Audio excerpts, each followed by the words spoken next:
उर्मिला के Lakshman. Hello friends, आज मैं आपके लिए एक और प्रेम कथा लेकर आई हूँ। उर्मिला के लक्ष्मण कथा थोड़ी सुनी, थोड़ी थोड़ी नहीं। हम इस समय मिथिला नगरी में हैं। ऋषि विश्वामित्र के साथ महाराज दशरथ के दो सुपुत्र राजकुमार राम और राजकुमार लक्ष्मण मिथिला के राजा राजर्षि जनक के यहाँ आयोजित सीता के स्वयंवर में आए हैं। सिर्फ स्वयंवर देखने आए हैं, स्वयंवर में प्रतियोगी नहीं है दोनों में से कोई भी राजकुमार। बस वो तो अपने गुरुदेव के साथ आए हैं, गुरुदेव की छत्र छाया में हैं। मिथिला आने से पूर्व दोनों राजकुमारों ने अपनी वीरता और शौर्य का खूब प्रदर्शन किया है और ऋषि विश्वामित्र के यज्ञ को राक्षसों के उपद्रव से मुक्त करके उनकी चिंता का पूर्ण निवारण किया है। अब तो बस मिथिला नगरी घूमनी है, सीता का स्वयंवर देखना है और जो गुरुदेव कहें। आखिर महाराज दशरथ के दोनों सुपुत्र ऋषि विश्वामित्र की आज्ञा के अधीन हैं। प्रातःकाल ऋषि विश्वामित्र प्रातः वंदन करने वाले हैं। दोनों राजकुमार स्नान आदि नित्य कर्मों से निवृत्त होकर चले हैं राजर्षि जनक की पुष्पवाटिका में। जी हाँ, राजर्षि जनक की पुष्पवाटिका में। यही तो भाग्य ने इनके जीवन में एक सुंदर और अत्यंत महत्वपूर्ण घटना लिखी है जो जीवन को संपूर्ण बदल देगी। हाँ, जीवन को संपूर्ण बदल देगी। श्याम वर्ण के राम और गौण वर्ण के लक्ष्मण साथ चलते हैं तो ऐसा लगता है सुंदर काले बादल सूर्य की आभा से और भी देदीप्यमान हो रहे हों। राम है श्यामल सुंदर किशोर तो लक्ष्मण हैं स्वर्ण चंदन के समान गौर वर्ण, बहुत ही तेजवान। उनके व्यक्तित्व में अजब सी ऊर्जा आभा और एक तेज झलकता है। उस पर चौड़े ऊंचे कंधों पर शोभायमान पीत तली उनके व्यक्तित्व को और भी ओजवान बना रहा है। उनके बड़े भ्राता राम तो सरल हैं पर वो थोड़े टेढ़े हैं। बहुत जल्दी ही त्योरी चढ़ जाती है उनकी, जरा सी बात पर हंसी भी आ जाती है उनको। आगे आगे चल रहे हैं राम और पीछे पीछे लक्ष्मण, हाथों में फूलों की डलियां लिए। विश्वामित्र जी ने भेजा है दोनों राजकुमारों को पूजा अर्चना के लिए पुष्प लेने को और भाग्य के रचे संयोग से आ गई हैं पुष्पवाटिका में देवी सीता अपनी बहनों उर्मिला, मांडवी, श्रुतकीर्ति और सखियों के साथ। आगे आगे सीता हैं और पीछे पीछे उनकी मंडली। पुष्पवाटिका विशाल है और बहुत सुंदर भी, और पुष्पवाटिका मनोकामिनी के सुंदर पेड़ों से घिरी है और मध्य में है माँ गिरजा का अनुपम मंदिर और मंदिर के दोनों ओर सुंदर झलझल झलते फव्वारे और फव्वारों के चारों ओर बेला, गुलाब, कनेर, चांदनी, सूरजमुखी, गुलदावरी के छोटे बड़े तरह तरह के पुष्पों के पौधे। मनोकामिनी के पेड़ पर छोटा सा सुंदर सा सुख आकर बैठ गया है और सुख ने लक्ष्मण का ध्यान आकर्षित कर लिया। लक्ष्मण बढ़े सुख की ओर, पर एकाएक हरे परिधानों में स्वर्ण आभूषणों से अलंकृत एक सुंदर राजकुमारी उनके सामने आ गई। लक्ष्मण हड़बड़ा गए। सुख इतना पास कैसे आ गया, इतना बड़ा कैसे हो गया? ध्यान से देखा, वो सुख नहीं था, वो तो कोई अत्यंत रूपवान तेजवान कोई राजकुमारी सी जान पड़ती है। और फूलों की डलिया लक्ष्मण के हाथों से छूट गई। उसे संभालने में उनके वक्षस्थल पर लटकी मणियों और मोतियों की माला आपस में झंकित होकर उलझ गईं। पीत उत्तरी अस्त व्यस्त हो गया और साथ ही झंकित हो गए लक्ष्मण के हृदय के सितार के तार। शायद कामदेव ने पुष्पवाटिका में मौका देखकर अपने बाणों का संधान कर दिया, पर लक्ष्मण तो अपने भैया राम की तरह रघु कुलभूषण है। वो मानने को तैयार नहीं है कि राजकुमारी ने उनके हृदय पर डाका डाल दिया है और बलात् ही उनका हृदय उनसे छीन लिया है।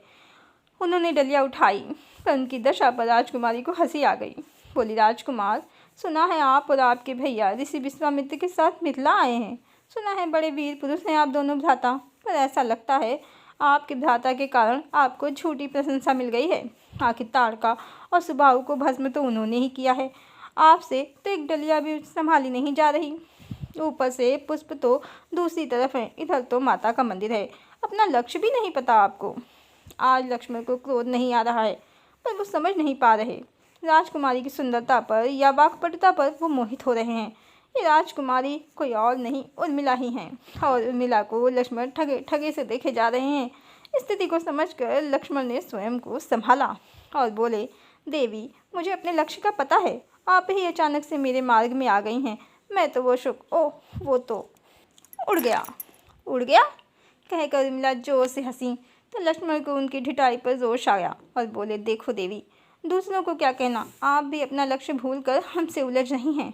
देखिए देवी, सीता तो माता के मंदिर में पहुंच भी गई हैं और आप अभी तक यहीं हैं।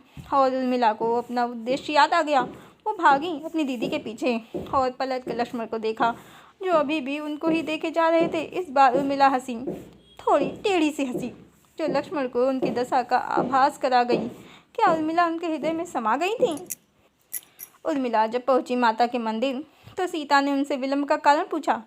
उर्मिला ने सारा घटनाक्रम बताया और बोली, सुना है मैंने दीदी, रघुनंदन राम तो बड़े सीधे हैं और सरल भी, पर उनके छोटे भ्राता लक्ष्मण टेढ़े हैं, अपनी गलती ही नहीं मानते, ऊपर से मुझे कहते हैं कि मैं अपना लक्ष्य भूल गई हूँ। सीता हंसी और बोली, सच कहते हैं वो, तुम अपना लक्ष्य भूल गई हो। आई तो हो तुम पूजा करने माँ गौरी की और गुणगान कर रही हो लक्ष्मण का। अपनी दीदी की न्याय बुद्धि पर उर्मिला चकित हो गई हैं। उन्हें माता पर ही ध्यान लगाना उचित समझा। इधर लक्ष्मण, उनको भी तो बताना पड़ा विलंब का कारण अपने भैया को। बोले, भैया वो राजकुमारी बड़ी ढीठ है, अपनी गलती नहीं मानती, उल्टी मेरी ही हंसी उड़ा रही थी। राम जी लक्ष्मण जी की दशा समझ गए हैं और हंसकर बोले, हाँ तुम तो बड़े धीर पुरुष हो, तुमसे तो कभी गलती हो ही नहीं सकती। लक्ष्मण समझ गए भैया की तीव्र सूक्ष्म दृष्टि से बचना संभव है। अब अपनी प्रतिष्ठा को यदि बचाना है तो चुप रहना ही अमोघ अस्त्र है, और वो फूल चुनने में लग गए। अब हम राजा जनक की स्वयंवर सभा में हैं, जहाँ बड़े बड़े राजा महाराजा प्रतियोगी बनकर आए हैं सीता को प्राप्त करने की इच्छा से। सभा के मध्य में भगवान शिव का अति प्राचीन धनुष रखा है, जिसे उठाना ही स्वयंवर की शर्त है, क्योंकि भगवान शिव के उस धनुष को उठाना ही बड़ा कार्य है। जहाँ जनक का सिंहासन है, उसके बगल में थोड़ी ऊंचाई पर एक और सिंहासन है, जो थोड़ा सा बड़ा है। उस पर ऋषि विश्वामित्र अपने दोनों शिष्यों राम और लक्ष्मण के साथ दोनों राजकुमारों के मध्य में बैठे हैं। स्वयंवर शुरू हो गया है और बारी बारी से सभी राजागण अपना अपना बल माप रहे हैं, पर धनुष ने तो जैसे प्रतिज्ञा ही कर ली है कि वो तो हिलेगा भी नहीं। जब सभी वीरों ने स्वयं को आजमा लिया और कोई भी धनुष को उठा ना सका, तो राजा जनक निराश हो गए और निराशा में बोल गए, लगता है धरती वीरों से सूनी हो गई है। लक्ष्मण उनका ये कथन सह न सके और क्रोध में थोड़ा ऊंचा बोल गए, ये कैसी बात कह दी आपने? जिस सभा में रघुवंशी हों वहाँ ऐसा कोई सोच भी कैसे सकता है? लक्ष्मण की त्योरी चढ़ गई थी। सभा में ऊपर बने परकोटे में, जहाँ रानी सुनैना, राजकुमारी सीता, राजकुमारी उर्मिला, राजकुमारी मांडवी, राजकुमारी सुतकीर्ति और अन्य स्त्रियों के साथ ये दृश्य देख रही थीं। लक्ष्मण का उग्र स्वभाव देखकर उर्मिला हैरान थीं। ये वही राजकुमार हैं जो कल पुष्प वाटिका में ठगे ठगे से दिखते थे। इनका स्वर्ण कांतियुक्त गौण वर्ण इनके क्रोध से और भी तप रहा है, कोई इन्हें शांत कराए। ऋषि विश्वामित्र ने परिस्थिति की गंभीरता को समझा और राजर्षि जनक से बोले, महाराज चिंता न करें, अभी तक कुलभूषण राम अवश्य आपकी चिंता पल भर में दूर कर देंगे। और उन्होंने राम को आज्ञा दे दी धनुष उठाने की। राम ने गुरुदेव को प्रणाम किया और गुरु आज्ञा से दूसरे ही क्षण धनुष पर प्रत्यंचा चढ़ा दी। पर यह क्या, धनुष शायद बहुत पुराना था, भंग हो गया। पर इसी के साथ राजा जनक की चिंता दूर हो गई। सीता ने राम के गले में जयमाला डाल दी, सीता राम की हो गई। राजा दशरथ जी को संदेश भिजवाया गया। अयोध्या में राजा दशरथ के महल में अत्यंत प्रसन्नता का अवसर है। दशरथ ने राजा जनक का संदेश रानियों को, भरत, शत्रुघ्न सभी को सुनाया और बारात सजवाई गई, जिसे लेकर राजा दशरथ अपने दोनों पुत्रों सहित पहुंच गए राजा जनक की नगरी, जो पहले से ही बहुत सुसज्जित की गई है, अति शोभायमान हो रही है। आखिर सीता का ब्याह है, राजा जनक की पुत्री सीता का ब्याह है। राजा जनक मिले राजा दशरथ से, उनकी आवभगत की। रानी सुनैना, उनकी पुत्रियां सीता और उर्मिला भी राजा दशरथ से मिली। सीता और उर्मिला के साथ थीं राजा जनक के छोटे भाई कुशध्वज की पुत्रियां मांडवी और सुतकीर्ति। सभी बहनों ने राजा दशरथ से आशीर्वाद लिया। राजा दशरथ आज अत्यंत प्रसन्न हैं। आखिर उनके सबसे बड़े पुत्र राम का विवाह है। उनके हृदय में विचार आ गया, क्यों ना अपने चारों पुत्रों का विवाह यही हो जाए। उन्होंने अपने पुत्रों के लिए मांडवी, उर्मिला और सुतकीर्ति का हाथ मांग लिया। राजा जनक और कुशध्वज को ये प्रस्ताव बहुत पसंद आया। आखिर रघुकुल में बेटियों का ब्याह होना उनके लिए भी तो गर्व की बात थी। उर्मिला को जब ये प्रस्ताव पता चला तो वो सशंकित हो गई। उन्होंने अपने हृदय में अंकित लक्ष्मण को पहचान लिया था। वो अधीर हो गई। उन्हें लगा कहीं उनका ब्याह किसी और से न हो जाए। वो अपनी दीदी सीता के पास दौड़ी और बोली, दीदी एक विनती है, आप माता को सबसे प्रिय हैं और हम सबसे बड़ी। आपकी कोई भी बात माँ और पिताजी नहीं टालते। आप माँ से कहें मेरा विवाह कुलभूषण लक्ष्मण जी के साथ ही तय हो। मैंने अपना हृदय उन पर हार दिया है। उर्मिला की आंखों में अश्रु हैं। जाने क्या समझे सीता, पर सीता सब समझती हैं। उर्मिला की दशा को समझकर सीता हंसी और बोली, मेरी छोटी बहन ने अपना लक्ष्य साध लिया है।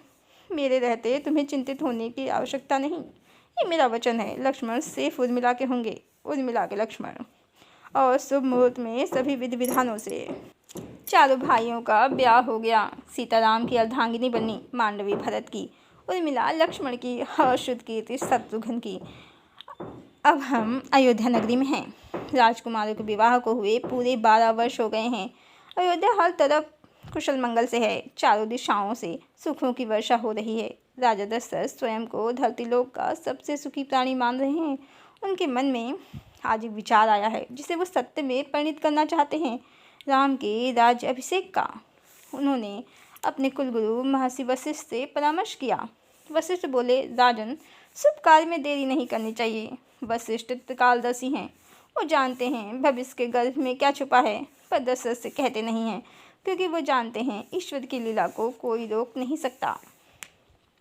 महल में राम की राज्याभिषेक का समाचार फैल गया। सभी रानियाँ, सभी राजकुमार और सीता, उर्मिला, मांडवी, श्रुतकीर्ति बहुत प्रसन्न हैं, पर कोई नहीं जानता विधाता को कुछ और ही मंजूर है। मंथरा, रानी कैकेयी की दासी, मंथरा के मन में जाने क्या आई कि कैकेयी को राम के राजा बनने से होने वाली हानियों का भय दिखाने लगी। रानी कैकेयी मंथरा की कुटिल बुद्धि के वश में हो गईं। उनका स्वयं पर विश्वास जाता रहा और महाराज दशरथ से रूठ गईं।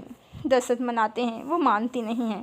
फिर उन्होंने अपनी शर्त बताई, अपने पुराने 2 वर जो उचित समय के लिए उन्होंने छोड़ रखे थे, वर मांग लिए। समय तो उचित था, पर वर मांगने के लिए रानी कैकेयी की बुद्धि उचित अनुचित का विचार त्याग चुकी है।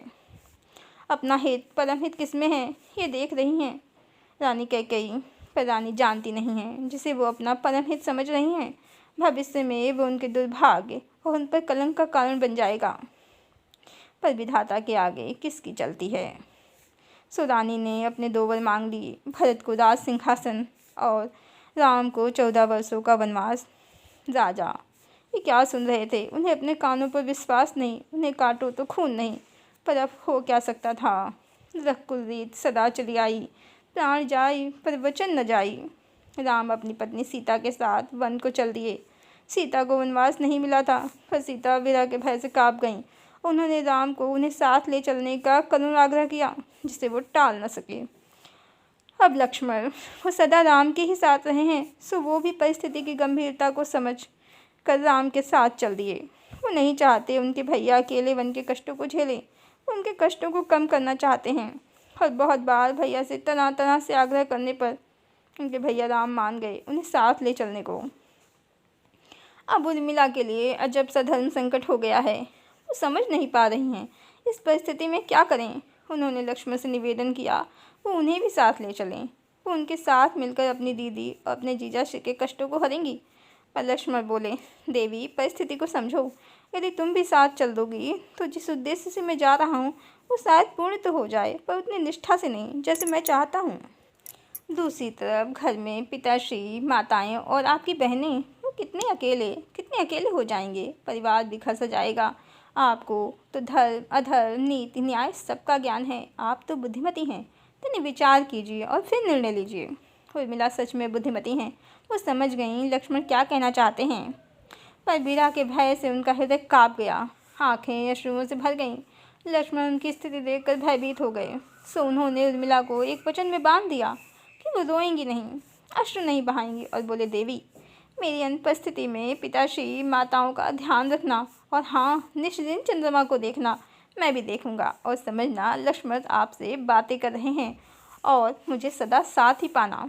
और फिर लक्ष्मण हंस के बोले, और हाँ प्रिय मेरी प्यारी उर्मिला, मेरे लिए प्रेम भरी कविताएं निस्दिन लिखना, और मैं आकर सब पढ़ूंगा। ध्यान रखना, यदि आपने मेरा कहा न माना तो मैं रूठ जाऊंगा आपसे। उर्मिला बहुत थोड़ा मुस्कुराई, क्योंकि परिस्थिति ही ऐसी है कि हंसी तो आती नहीं और अब रोना भी मना है। राम, सीता, लक्ष्मण अब वन की राह पर हैं। 14 वर्ष का कठिन तप है। वन में दोनों भाइयों ने बहुत से राक्षसों का संहार किया, ऋषि मुनियों को अभय प्रदान किया। ऐसे बहुत वर्ष बीत गए वन में। और एक दिन, हाँ एक दिन सुप्रखा, हाँ राक्षस राज रावण की बहन सुप्रखा, लंकापति रावण की बहन सुप्रखा ने वन में विचरण करते हुए राम और लक्ष्मण को देख लिया। बारी बारी से दोनों भाइयों से प्रणय निवेदन करने लगी और उसे जब लगा कि कोई उस पर ध्यान नहीं दे रहा है तो उसे लगा अवश्य ये नारी जो उनके साथ है यही बाधा है, और वह सीता की तरफ आघात करने के लिए अपनी माया से अत्यंत भयानक रूप बनाकर झपटी। अब लक्ष्मण को स्वयं पर वश न रहा, इतना दुस्साहस कोई उनकी भाभी पर आघात करे, सो उन्होंने कमान से अपना मोक तीर निकाल लिया और झट से नाक कान से रहित कर दिया सुप्रखा को। इतना अपमान वो सह न सकी और चली गई रावण की सभा में। उसके बल की दुहाई देने लगी, उसको अपने अपमान का बदला लेने को, राम और लक्ष्मण से बदला लेने को कहने लगी और बोली, उन लोगों के साथ अत्यंत रूपवती नारी है, तुम उसे हल ले आओ, अपने महल की शोभा बढ़ाओ। रावण कामी था, लोभी था, सुप्रखा की बातों में आ गया और मारीच के साथ मिलकर षड्यंत्र करके छल से सीता को हल ले गया। राम सीता के खो जाने से व्यथित हो गए। वन में आकर ऐसा हो जाएगा ये उन्होंने सोचा भी नहीं था। राम और लक्ष्मण सीता को ढूंढने चले। मार्ग में घायल जटायु ने बताया, माता सीता को रावण आकाश मार्ग से ले गया और उनकी दशा कर दी, और इसके साथ ही जटायु ने अपने प्राण त्याग दिए। दोनों भाइयों ने जटायु का अंतिम संस्कार किया। अब हम ऋषिमुख पर्वत पर हैं, जहाँ सुग्रीव और हनुमान के साथ मिलकर राम ने नर और वानर की एक बड़ी सेना बनाई और वर्षा काल बीतने पर रामेश्वरम और लंका के मध्य समुद्र पर एक बड़ा सेतु बनाया, जिस पर चलकर राम और लक्ष्मण ने लंका पर आक्रमण कर दिया। रावण को युद्ध की आशा नहीं थी, वो इसके लिए तैयार नहीं था। धीरे धीरे उसकी सेना और उसके अपनों का नाश होने लगा। उसका पुत्र मेघनाद अति बलवान था, इंद्र को युद्ध में जीत लिया था उसने, सो वह इंद्रजीत भी था। उसे युद्ध में उतार दिया रावण ने और उसने लक्ष्मण को शक्तिवान मार दिया। लक्ष्मण मूर्छित हो गए। राम के लिए पल बहुत ही करुण था, पहले पत्नी और अब भाई। वो अपने को पहली बार असहाय पा रहे थे, वो भी इतना, ऐसा लगता था कि अब कुछ जीवन में शेष नहीं है। ऐसे में सीता से प्रीति रखने वाली त्रिजटा आ गई, आशा की किरण बनकर, और वैद्यराज सुषेण का पता बता दिया। अब हनुमान चले और वैद्यराज सुषेण को उनके घर सहित उठा लाए। सुषेण ने लक्ष्मण का निरीक्षण किया और बताया, शक्ति लगी है लक्ष्मण को, और अब सिर्फ और सिर्फ संजीवनी ही उनके प्राण बचा सकती है, वो भी जो सूर्योदय से पूर्व मिल जाए। और संजीवनी मिलेगी कहाँ? हिमालय पर। जी हाँ, हिमालय पर। फिर से हनुमान जी को याद किया गया, क्योंकि वो पवन पुत्र हैं, पवन की गति है उनके पास। उन्होंने ये कार्य अपने हाथों में ले लिया और पवन की गति से चले। जिस पर्वत भाग पर संजीवनी का पता बताया था वैद्यराज सुषेण ने, वहाँ तो जड़ी बूटियाँ ही जड़ी बूटियाँ हैं। हनुमान समझ नहीं पाते हैं कि इसमें संजीवनी कौन है, सो हनुमान ने पर्वत का वो पूरा भाग ही उठा लिया और लेकर उड़ चले। मार्ग में अयोध्या नगरी भी पड़ी। भरत ने देखा आकाश में कुछ विचित्र सा उड़ता हुआ जा रहा है। उन्होंने सोचा अवश्य कोई असुर है और माया कर रहा है। सो अयोध्या की रक्षा हेतु उन्होंने अपने बाण का संधान कर दिया और हनुमान पर्वत सहित भरत के निकट आ गिरे। जब उन्होंने अपना परिचय दिया और अपना उद्देश्य बताया तो भरत बहुत पछताए और बोले, विधि बार बार मुझे ही क्यों अपयश का भागी बनाती है। फिर बोले, मैं ऐसे बाण का संधान करूंगा जिस पर आरूढ़ होकर आप तुरंत ही लंका पहुंच जाएंगे। हनुमान बोले, मेरे साथ राम हैं, आप चिंता न करें, मैं समय से पूर्व ही लंका पहुंच जाऊंगा। जब देवी उर्मिला को ये समाचार मिला, वो मूर्छित होते होते बची। बारंबार माँ गौरी से प्रार्थना करने लगीं, उनके लक्ष्मण की रक्षा करे माता। फिर हनुमान जी का बल देखकर उन्होंने स्वयं को धीरज दिया, जिसके साथ भैया राम हैं, स्वयं हनुमान हैं, उसे क्या हो सकता है। और माता गौरी की अनुकंपा तो उन पर है ही, आखिर वो पतिव्रता नारी हैं और माता गौरी की परम भक्त। हनुमान पहले से भी ज़्यादा वेग से चले और प्रातःकाल लक्ष्मण को संजीवनी मिल ही गई।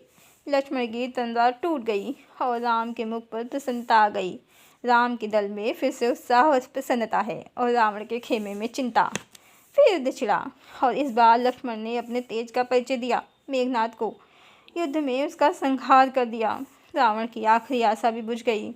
फिर राम और रावण में युद्ध हुआ और फिर वही हुआ जो होना था, अधर्म का नाश और धर्म की विजय। रावण की मृत्यु हो गई और सीता राम को पुनः प्राप्त हो गई। अब हम अयोध्या में हैं।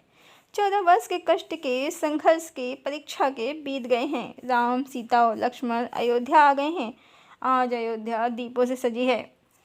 लक्ष्मण अपनी उर्मिला के साथ अपने कक्ष में उर्मिला की लिखी कविताएं पढ़ रहे हैं। एक से एक प्रेम भरी रचनाएं। लक्ष्मण ने उन्हें अपने आलिंगन में ले लिया। अब उर्मिला ने अपना सर उनके वक्षस्थल पर रख दिया और धीमे से बोली, जब मुझे ज्ञात हुआ कि आपको शक्ति लगी है तो मैं घबरा गई थी, लेकिन फिर हनुमान जी के बल को देखकर और ये जानकर कि माँ गिरजा मुझे निराश नहीं करेंगी, भैया राम के रहते आपको कुछ नहीं हो सकता, मैंने अपने हृदय को धीरज दिया। लक्ष्मण हंसे और बोले, हाँ, उर्मिला के लक्ष्मण को क्या हो सकता है? उर्मिला के लक्ष्मण? उर्मिला ये पुनः बोलकर चहकी और हंस पड़ी। उनकी खनखनाती हंसी से पूरा कक्ष ही जैसे खनखना उठा। फिर उर्मिला बोली, मैंने सुना है सुपर्णखा ने विवाह का प्रस्ताव दिया आपको और आपने बदले में उसके नाक कान ही काट दिए। आखिर लंकापति रावण की वो बहन थी और शायद बहुत सुंदर भी थी। आप उससे विवाह तो कर ही सकते थे, कहकर उर्मिला थोड़ा सा मुस्कुराई। लक्ष्मण बोले, देवी, उसके नाक और कान जो मैंने काटे उसकी धृष्टता पर। यदि वह सीता भाभी पर आघात न करती तो मैं ऐसा कभी न करता। वह तो मृत्युदंड की ही अधिकारी थी, पर मैंने उसे थोड़े में ही छोड़ दिया। रही बात विवाह की, तो उसे अपने भ्राता लंकापति रावण के वैभव, अपने रूप का आवश्यकता से अधिक अभिमान था। वो रूपवती कम अहंकार और दंभ की चलती फिरती मूर्ति ही थी। और प्रिय, मैं अपने भैया राम की तरह ऐसा ही समझता हूँ। जैसे भाभी उन्हें पूर्ण करती हैं, वैसे ही आप भी मुझे पूर्ण करती हैं। मुझे किसी अन्य नारी की कोई आवश्यकता नहीं। मुझे ऐसा लगता है कि मेरा और आपका संबंध सिर्फ इस जन्म का ही नहीं है, जन्म जन्मांतर का है, या फिर शाश्वत। उर्मिला पहले तो गंभीर हुई, फिर हंसी और बोली, हे यार श्रेष्ठ, ये तो मैं तभी जान गई थी जब मैंने आपको पुष्पवाटिका में देखा था। मैं जान गई थी कि आप उर्मिला के लक्ष्मण हैं। अच्छा, कैसे देवी? क्या आपने ज्योतिष पढ़ रखा है या आप मनुष्य का मस्तक पढ़ लेती हैं? लक्ष्मण बोले। उर्मिला फिर हंसकर बोली, नहीं, मैंने आपकी दृष्टि पढ़ ली थी, आपका हृदय पढ़ लिया था और मैं जान गई थी आप मेरे हैं, सिर्फ मेरे। आप उर्मिला के लक्ष्मण हैं। अब लक्ष्मण ने उन्हें अपने हृदय से और भी समीप कर लिया, अपने आलिंगन को और भी मजबूत कर लिया और बोले, प्रिय, तुम सत्य कहती हो। और मन ही मन सोचने लगे, उर्मिला का प्रेम कितना सत्य, कितना समर्पित और उनके प्रति कितना आगाध है। वो सच में उर्मिला के लक्ष्मण हैं, उर्मिला के लक्ष्मण।